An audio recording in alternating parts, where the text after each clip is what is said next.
Gareth, what was your take on that? Were you frustrated by what you saw, or what was missing? Well, we didn't start the game well, and I've been in football for 35 years, and if you don't start games well, it's really difficult to pick it up. So we needed, of course, to show better quality with the ball, but also we were a bit stretched without it and a little bit disjointed in our pressing at times.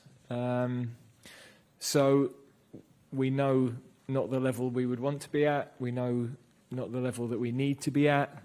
But equally, this group of players have been exceptional, and I'm not going to start getting into their ribs too much about a performance like tonight. It's we made a few changes. We didn't hit the levels we'd like to have, but they managed to win the game, and not in the style we'd have liked for the supporters. But in the end, we've won comfortably, as we should. Scored a lovely second goal, and I think there were some individual performances that were very positive. I thought Trent was very, very good. Him and Phil in the first half were the two that looked like opening things up, and thought Mark Gurr, he had a very mature performance again. He's really growing as an international footballer. And it was lovely to get Cole Palmer on and give him a feel of things, and I thought he looked really very comfortable in the environment. Hi, Gareth. Following on from those comments, you talked about, earlier you said that you didn't extend yourselves, not at that level.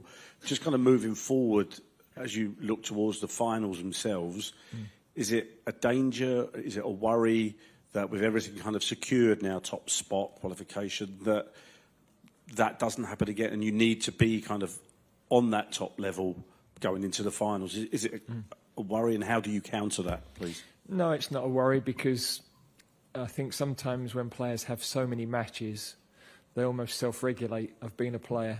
You know that there's a certain level you need to hit to beat Italy here. And you know that you don't have to hit that level to win today's game. And although you would think that everybody would be at the same level all the time, that's not the reality of football. So I've played in those matches myself, and there are nights where subconsciously you just do enough to win, and I think that's a little bit where we were tonight. Sorry, to follow. Just kind of how do you get them sort of stop them having more of those?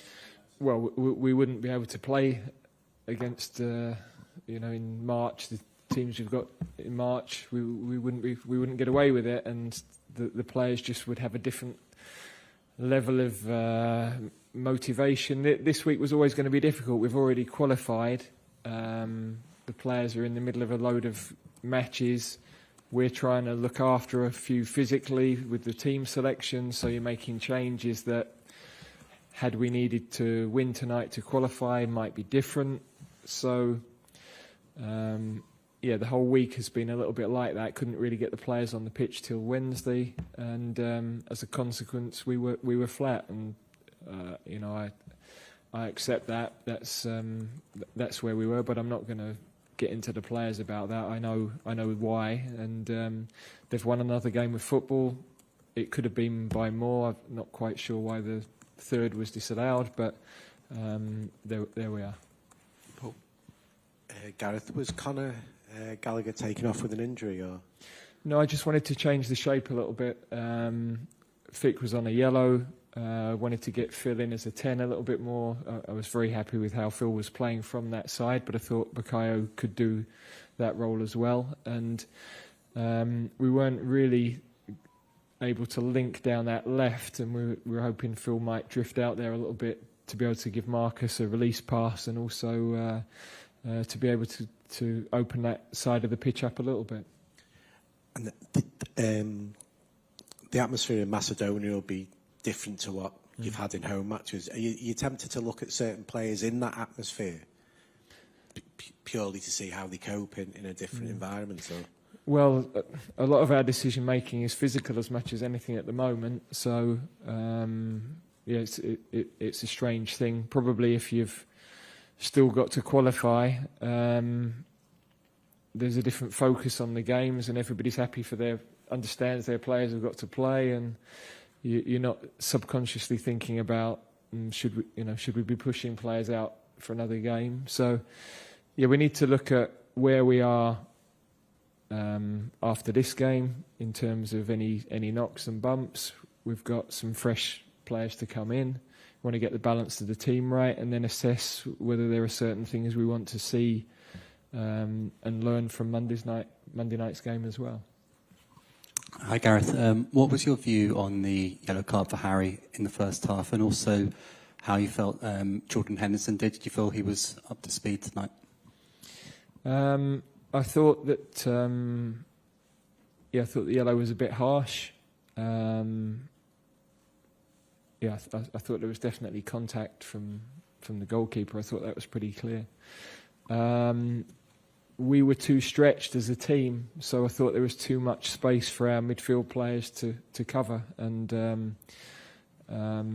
it meant that we weren't getting enough pressure on them, and that meant that our centre-backs were in a race a lot of the time with balls in behind. So I didn't like us as a team without the ball, and that made every individual's role more difficult. Gareth, first of all, what's the situation with Marcus Rashford? Has he picked up a knock?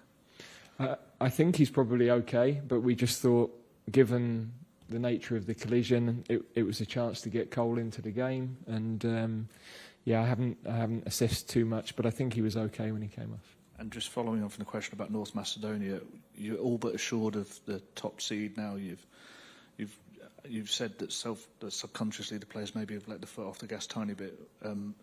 What do you want to see from them in Skopje, and what are you expecting from the hosts?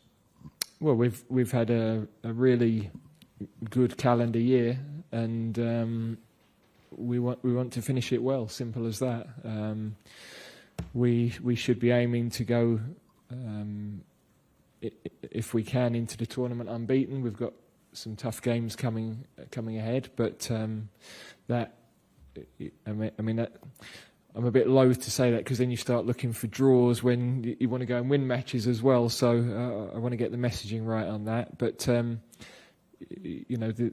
it's good for us to be away from Wembley again, a challenging environment, because that's what we're going to be in next summer.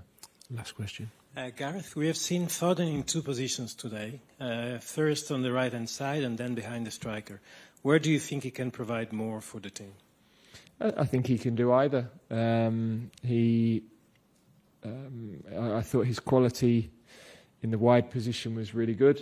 There'll be certain games where, as the 10, he can provide that link. Of course, we were missing two other 10s from the squad this time, so we've got options in that area of the pitch. But Phil is a lovely footballer, and played an important part in most of our good play tonight, really. We'll end it there. Thanks, guys. Thank you.